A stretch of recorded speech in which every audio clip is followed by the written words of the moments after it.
Cheesy chicken pizza, no oven. டக்குன்னு pizza பேஸை வச்சு பண்ணிடலாம். வாங்க எப்படி பண்ணலான்னு பார்க்கலாம். நான் போன்லெஸ் சிக்கன் எடுத்திருக்கேன். அதை மசாலாலாம் போட்டு நல்லா மேக்னேட் பண்ணி வச்சுருக்கேன். அதை ஒரு பேனில் கம்மியாக ஆயில் ஊற்றி நல்லா ரோஸ்ட் பண்ணி எடுத்துக்கோங்க. சிக்கன் கொஞ்சம் நல்லா சாஃப்டாக உடனே சின்ன சின்னதாக கட் பண்ணிவிட்டு ஆனியன் ஆட் பண்ணி அதையும் சேர்த்து நல்லா வதக்கிக்கோங்க. நான் பீஸா பண்ணுறதுக்கு இந்த பேஸ் தான் யூஸ் பண்ணியிருக்கேன். நீங்கள் வாங்கும்போது எக்ஸ்பைரி டேட் கொஞ்சம் செக் பண்ணிவிட்டு வாங்கிக்கோங்க. பீஸா சாஸ், டொமேட்டோ சாஸ் ரெண்டையும் கொஞ்சம் அப்ளை பண்ணிவிட்டு நல்லா ஸ்ப்ரெட் பண்ணி விட்டுருங்க.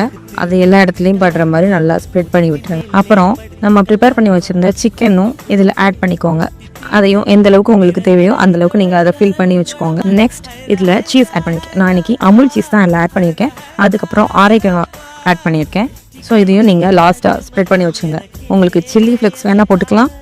இட்லி மேக்கரில் கல்லுப்பு போட்டு ப்ரீ ஹீட் பண்ணி வச்சுருக்கேன். நெக்ஸ்ட் நீங்கள் அந்த பீஸாவை ஒரு ஸ்டாண்ட் வச்சு க்ளோஸ் பண்ணி வச்சுட்டு ஒரு 15 மினிட்ஸ் அப்புறம் பார்த்தீங்கன்னா பீஸா ரெடி.